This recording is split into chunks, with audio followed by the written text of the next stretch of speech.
Assalamualaikum dan selamat malam, bertemu kembali kita dalam rancangan Berani Jawab untuk minggu ini dan bersama saya pada malam ini untuk merungkai pastinya tentang isu PRU15 yang akan kita sama-sama jalankan tanggungjawab pada Sabtu ini. Kita bersama dengan seorang tokoh yang tidak asing lagi di Malaysia. Kita bersama dengan Dr. Mazlan Ali yang merupakan pensyarah kanan Pusat Perdana Fakulti Teknologi dan Informatik Razak Universiti Teknologi Malaysia UTM. Assalamualaikum Doktor. Waalaikumsalam warahmatullahi wabarakatuh. Terima kasih Doktor kerana sudi bersama dengan kita dan terima kasih untuk masa Doktor untuk berani jawab pada minggu ini untuk kita merungkai beberapa persoalan, dan saya lebih mengatakan bahawa soalan ini lebih kepada denyut nadi rakyat, mewakili persoalan ini daripada rakyat. Boleh Doktor ya? Boleh Wazi. Terima kasih kerana jemput saya. Baik, sama-sama daripada Next Step. Baik, sebagai seorang penganalisis politik, Doktor, saya melihat ingin bertanya, soalannya adalah pandangan Doktor secara surface terlebih dahulu, suasana PRU15 dalam konteks sentimen pengundi itu sendiri setakat ini, pengundi muda dan sebagainya. Apa pandangan Doktor tentang isu itu? Ya, saya sebenarnya pergi ke lapangan.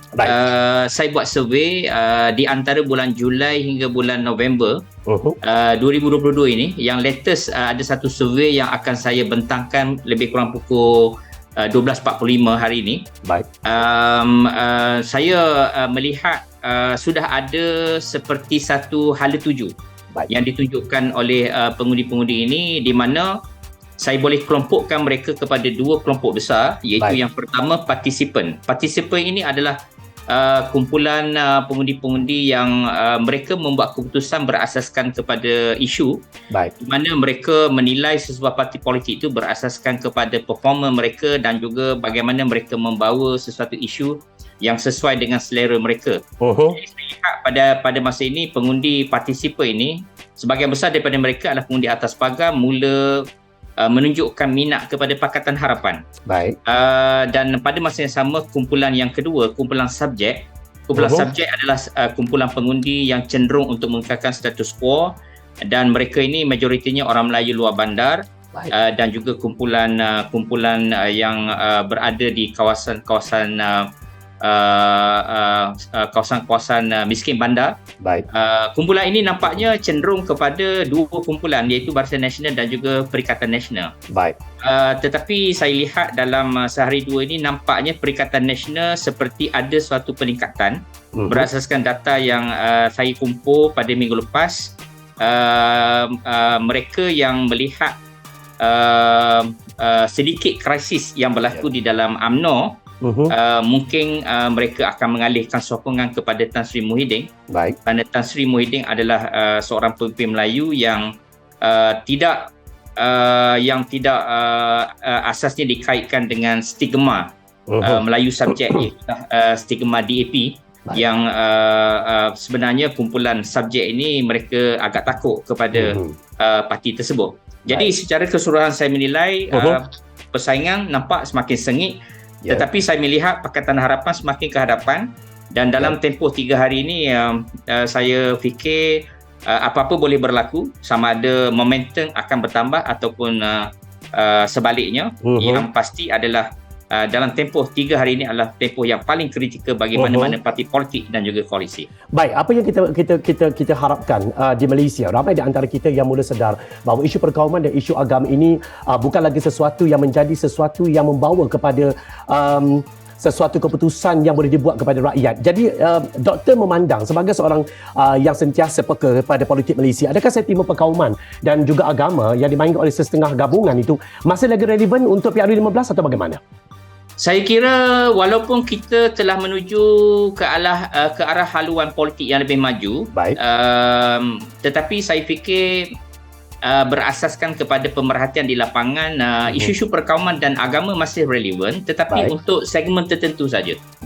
Kumpulan yang lebih dewasa, yang berumur 50 tahun ke atas masih lagi terikat, mereka masih lagi dalam bentuk kepercayaan kepada isu-isu yang ada kaitan dengan agama dan juga kaum. Tetapi satu fenomena baru yang saya lihat berasaskan kepada respon daripada responden yang kita ambil dalam survey ini, di mana kumpulan muda ini mereka tidak begitu peka, mereka tidak begitu alert dengan perkauman dan juga agama mungkin disebabkan oleh faktor lifestyle, cara mereka, pergaulan mereka pada hari ini, ataupun media sosial yang banyak mempengaruhi elemen pemikiran mereka yang melihat bangsa dan juga agama itu bukanlah sesuatu isu, tetapi adalah suatu perkara yang bersifat rentas dan saya fikir untuk tempoh satu dekad akan datang ini perkauman dan agama tidak lagi menjadi satu elemen penting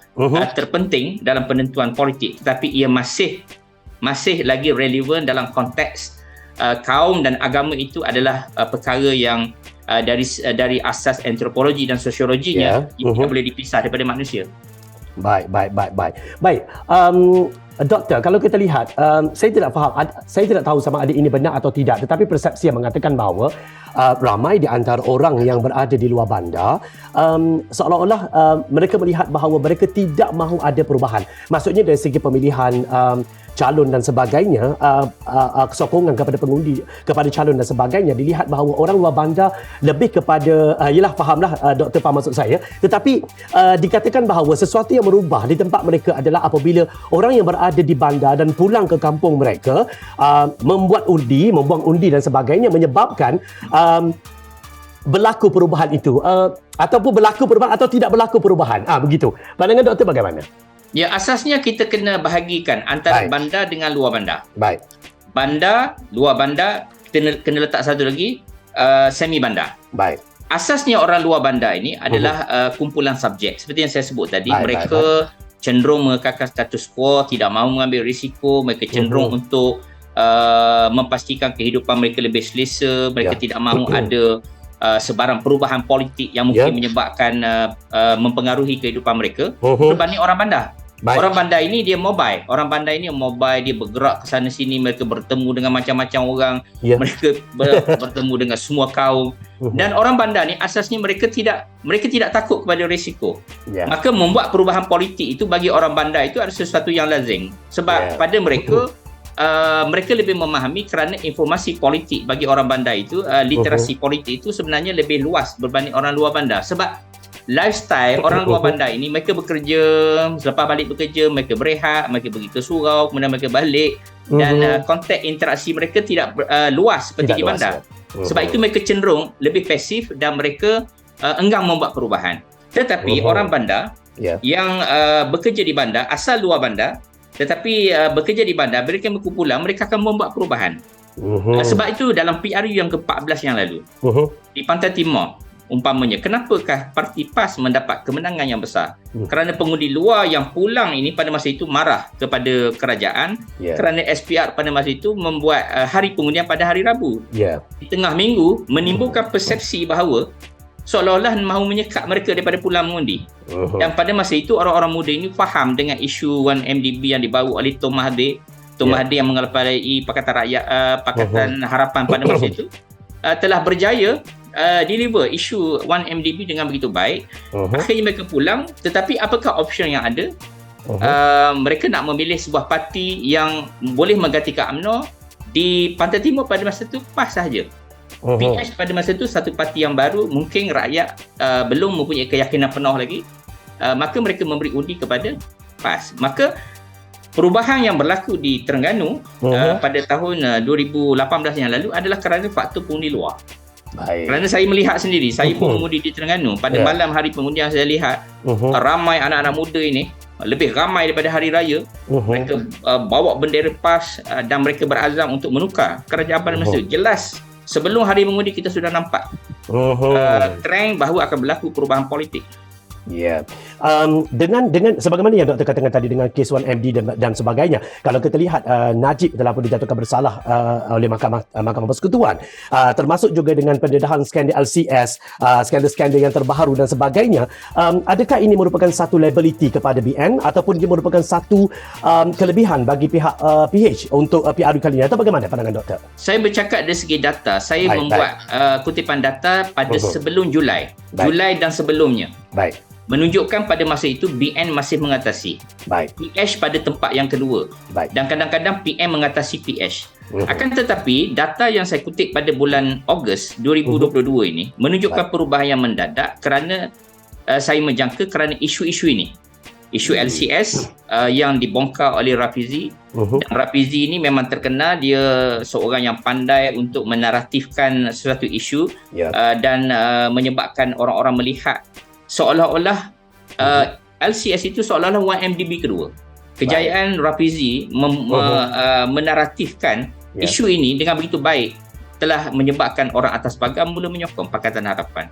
Dan yang kedua, bosku selepas diputuskan oleh Mahkamah Persekutuan kekal bersalah dan masuk penjara, dan selepas itu kita melihat aksi-aksi daripada UMNO, daripada pimpinan UMNO mengkritik sistem kehakiman, menyebabkan orang atas pagar ini mereka tidak boleh menerima. Baik. Dan data selepas Ogos saya melihat PH mendahului di kawasan-kawasan bandar, terutama Lembah Kelang, sudah sekarang merebak di Negeri Sembilan di Melaka. Johor saya lihat hanya setakat Muar, Batu Pahat, belum lagi ke Johor Bahru. Di utara saya lihat sudah sampai ke Perak, Penang dan belum sampai sepenuhnya negeri Kedah. Dan dia tersekat di negeri di utara sedikit, dan mula sedikit ada perubahan politik itu di negeri Pantai Timur, tetapi saya menjangka mungkin masih belum dapat menggugat. Dua kuasa politik di Pantai Timur itu PAS dan juga UMNO. Baik. Terima kasih, Doktor. Baik, kalau kita berbicara tentang populariti sesebuah gabungan politik di Malaysia khususnya, kalau kita lihat, adakah popularnya mereka di media sosial memandangkan anak muda dan ataupun generasi sekarang ini sehinggalah umur 70-an belum masih lagi bersama media sosial, ada itu merupakan satu kayu ukur untuk melihat kejayaan mereka dalam PRU kali ini atau bagaimana? Ya, media sosial adalah satu platform yang cukup penting sekarang.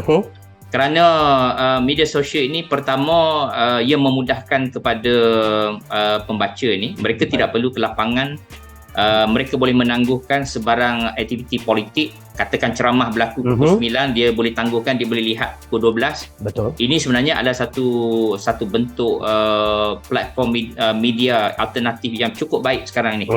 Dan populariti kepimpinan ini, pertama sekali media sosial, yes, ia akan mempopularkan seorang pemimpin itu, tetapi bergantung juga kepada personality seorang pemimpin itu. Saya memberi contoh, kalau setakat keluar saja dalam media sosial tetapi tidak menunjukkan keupayaan kepimpinan, orang tidak minat juga. Tetapi orang-orang seperti Khairi Jamaluddin, Nurul Izzah, Syarif Hamdan dan sebagainya, orang seperti ini dilihat oleh rakyat sebagai mereka yang mempunyai kaliber dalam politik. Bukan semata-mata mereka popular media sosial, tapi di pentas politik itu sendiri mereka mampu untuk menggarap sesuatu isu yang boleh menarik perhatian rakyat. Dia ada mesti digabungkan dengan dua elemen tadi. Baik, personaliti pemimpin.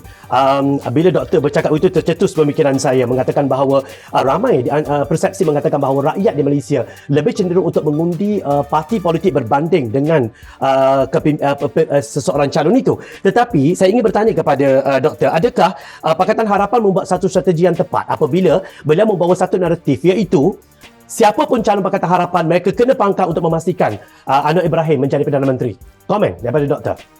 Ya, saya bersetuju bahawa penentuan kepada sokongan itu parti politik memainkan peranan penting. Baik. Kita tak boleh menyatakan bahawa keadaan di bandar misalnya, satu segmen mereka memilih personality semata-mata. Tidak juga. Baik. Sebab di semenanjung Malaysia ini jarang orang yang boleh menang pilihan raya secara bertanding secara bebas. Baik. Kecuali pernah berlaku kepada Cikgu Jabar dulu tahun 80-an di Selangor tu, menang beberapa penggai itu adalah sesuatu yang sangat terpinggir, sangat khusus je. Dan saya lihat itu bukan budaya. Kerana di Malaysia masih yakin kepada platform politik. Maka platform politik yang dipilih oleh orang bandar adalah platform politik yang dilihat membawa isu-isu yang menjuarai isu-isu rakyat. Mereka yang pro kepada rakyat, dia akan mendapat sokongan. Tetapi kepada koalisi ataupun mana-mana parti politik yang terjebak dengan isu-isu integritas seumpamanya, mereka akan ditolak oleh orang bandar. Baik, bercakap tentang calon bebas ini, kalau kita lihat banyak juga di antara parlimen yang penjurunya sampai 10, 8 dan sebagainya. Okey, ada yang melihat ia merupakan sesuatu orang kata semangat demokrasi yang dipupuk, yang dimugarkan kembali. Tetapi ada juga yang menganggap bahawa ia merupakan sesuatu yang mungkin saya invertedkan dia dalam satu quote, mengatakan bahawa ia mungkin akan menjahanamkan Malaysia sendiri dengan persaingan perpecahan undi dan sebagainya. Pandangan doktor tentang isu ini? Ya, dari satu sudut Ya. kita mesti menghormati demokrasi yang membenarkan sesiapa pun yang layak untuk menjadi calon dan menyertai berpartisipasi dalam politik. Baik. Tetapi kalau kita lihat dalam PRU15 ni nampaknya sudah berlebih-lebih. Kerana begitu ramai calon-calon yang bertanding bukan setakat parti politik, malah koalisi itu sendiri ada 4 koalisi besar. Pakatan Harapan, Barisan Nasional, Perikatan Nasional dan juga GTA. Ini adalah 4 koalisi yang terbesar dalam sejarah.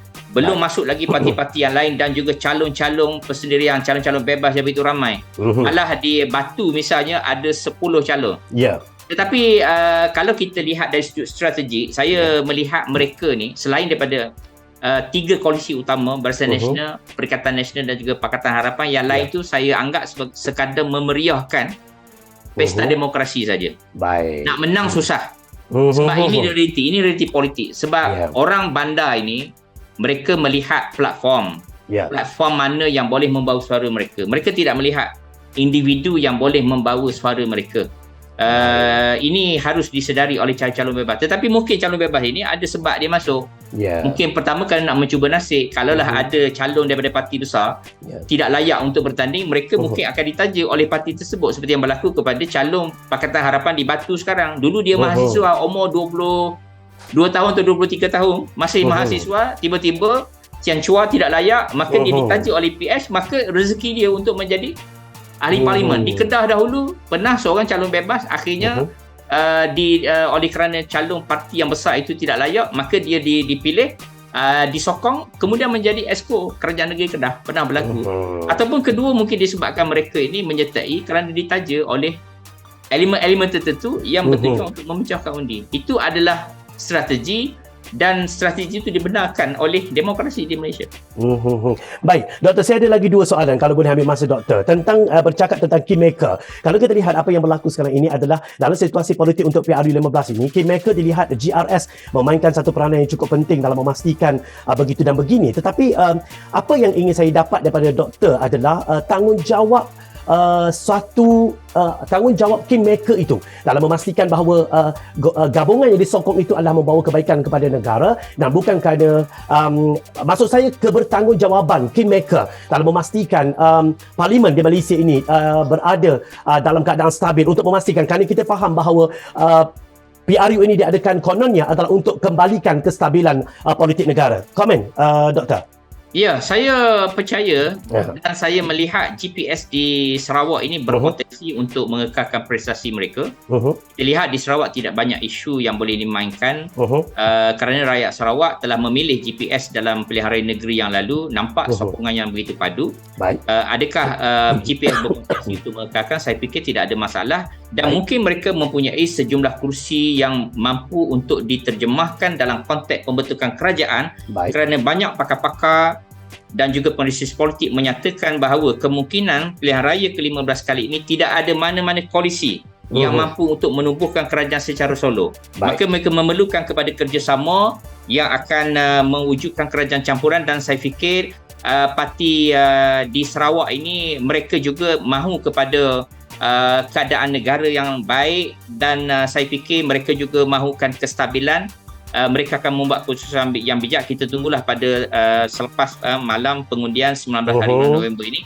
Saya percaya dengan yakin bahawa parti-parti politik bukan setakat di Sarawak, di Sabah dan juga mana-mana tempat, mereka punya hasrat yang sama, mahu mewujudkan kestabilan dan mengembalikan negara kita menjadi negara yang harmoni, negara yang maju, yang akan memberi keselesaan hidup kepada rakyat selepas 2 tahun rakyat menghadapi pandemik, krisis yang sangat menyulitkan. Baik, kalau kita berbicara tentang 2 tahun rakyat menghadapi krisis yang tidak berkesudahan. Okey, ia bermula daripada langkah syaratan tidak dinafikan. Kemudian ketika itu pandemik baru bermula di Malaysia. Doktor, kalau kita lihat apa yang berlaku di situ adalah apabila berlakunya langkah syaratan, apa yang kita lihat, yang kita alami sebagai rakyat adalah kita lihat ketidakstabilan itu berlaku di Malaysia. Bukan setakat kita, tetapi negara luar memandang Malaysia bukan negara yang bagus untuk melabur dan sebagainya. Jadi kita menghadapi masalah ekonomi yang sangat teruk. Di sini kalau kita lihat sejarah pentadbiran Perikatan Nasional untuk langkah syaratan untuk tebuk atap yang pertama didapati gagal. Kemudian Muhyiddin Yassin dijatuhkan oleh UMNO, dan UMNO kembali bergabung semula dengan Mahyudin Yassin untuk membentuk kerajaan Tebuk Atap 2.0 juga dilihat sebagai gagal sehingga ke hari ini. Adakah dengan situasi yang sebegini berlaku, adakah doktor, kami ingin mendapatkan pandangan daripada doktor sendiri, adakah PH menganggap ia merupakan satu peluang yang sangat berharga untuk PRU15 ini untuk memenangi lebih daripada 112 kerusi untuk membentuk kerajaan persekutuan? Pandangan ikhlas daripada doktor. Ya, selepas gerakan Sheraton yang berlaku pada Mac 2020 itu, kita menyaksikan walaupun tertubuhnya kerajaan baru, tetapi ketidakstabilan itu menjadi ciri-ciri utama sehingga kita lihat lebih banyak krisis politik dan berlaku pertukaran Perdana Menteri beberapa kali dan kesannya pada masa itu negara kita menghadapi pandemik COVID-19 yang juga memberi kesan kepada ekonomi, perang Ukraine Rusia di peringkat global juga menambahkan lagi. Dan hari ini di hujung-hujung sebelum kita mengundi ini, currency kita tidak berpihak kepada negara kita menyebabkan hutang bertambah dan juga barang import meningkat menyebabkan harga barang terus melonjak. Maka saya fikir rakyat hari ini mungkin berfikir apakah solution yang perlu mereka buat. Mereka mahu sebuah kerajaan yang mampu untuk mengembalikan semula maruah negara menjadi kembali memberi kehidupan yang baik kepada rakyat, mampu untuk menjana ekonomi. Dan saya fikir percubaan telah dibuat beberapa kali dan eksperimen ini mungkin telah dilalui oleh rakyat. Saya tidak pasti adakah rakyat akan menukar ataupun mengekalkan bentuk kerajaan yang sebelumnya. Tetapi di akhir-akhir ini, dalam sehari dua ini, saya melihat perubahan pola itu menunjukkan seperti rakyat seperti mahu memberikan satu mandat kepada satu kumpulan politik di Malaysia ini. Cuma saya lihat kecenderungan itu nampak pergi kepada PH, di mana data menunjukkan bahawa sokongan mereka semakin meningkat daripada hari ke hari. Dan kita dengar ada pihak menyatakan Pakatan Rakyat mungkin boleh mencecah mendapat 100 kursi atau lebih. Saya tidak menolak pandangan itu. Tetapi kita tidak boleh mana rendah juga kepada cabaran yang mungkin boleh diberikan oleh Perikatan Nasional. Kerana Perikatan Nasional ini kalau kita lihat pada data juga menunjukkan populariti Tan Sri Muhyiddin, dan di tempat-tempat tertentu nampaknya orang mahu membuat perubahan. Maka saya melihat PRU ke-15 pada kali ini adalah pertarungan pilihan raya sebagai ibu pilihan raya dan pertarungan yang paling sengit dan dinanti-nantikan. Dan adakah Malaysia akan menerima seorang Perdana Menteri baru? Saya juga tidak menolak kemungkinan itu. Dan yang penting selama 3 hari mana-mana parti yang mampu untuk mengekalkan momentum mereka pada masa yang sama mengatur strategi untuk menarik dan memastikan lebih ramai pengundi-pengundi turun mengundi, saya fikir perubahan politik akan berlaku di Malaysia. Baik, kata-kata akhir daripada doktor, harapan untuk PRU15 ketika berlakunya PRU dan juga harapan doktor selepas kerajaan yang akan terbentuk selepas PRU15 nanti. Ya, pilihan raya ini akan membabitkan jumlah pengundi baru. Pengundi first time voters, pengundi automatik 18-20 dan juga mereka yang sebelum ini tidak mendaftar, mereka terdaftar secara automatik, bilangannya hampir 7 juta. 7 juta ini adalah satu suara yang besar. Saya seru kepada pengundi-pengundi turun mengundi. Gunakan peluang hak anda ini sebagai pengundi untuk menentukan kerajaan yang benar-benar akan dapat memberi manfaat kepada anda sebagai generasi baru dan juga rakyat Malaysia secara keseluruhannya. Kita telah berdepan dengan situasi krisis pandemik yang berpanjangan dan rakyat sekarang ini menghadapi masalah dari segi pendapatan yang hilang, peluang-peluang pekerjaan yang berkurangan, dan kita mahu sebuah kerajaan yang akan dapat mengembalikan semula. Dan apabila terbentuknya kerajaan ini, kerajaan yang akan dipilih ini mestilah menunaikan janji-janji mereka, manifesto mereka mestilah ditunaikan tanpa alasan lagi. Laksanakan dan tepati janji anda kerana rakyat ada 5 tahun lagi untuk membuat keputusan. Sekiranya dapat dilaksanakan baik, tidak mustahil kerajaan yang terbentuk yang baru ini akan terus dikekalkan oleh rakyat untuk tempoh yang akan datang. Baik, itu dia para penonton diskusi kita. Pandangan daripada Dr. Mazlan Ali yang merupakan pensyarah kanan Pusat Perdana Fakulti Teknologi dan Informatik Razak Universiti Teknologi Malaysia UTM. Terima kasih Dr. kerana sudi bersama dengan kita untuk episod kali ini. InsyaAllah ada masa kita berjumpa lagi Dr. Terima kasih banyak-banyak. Baik, kepada para penonton, itu di antara diskusi kita pada malam ini. Semoga bermanfaat untuk anda dalam berani jawab untuk episod kali ini. Saya Zawal Yusof. Assalamualaikum. Salam sejahtera. Selamat malam. Jumpa lagi.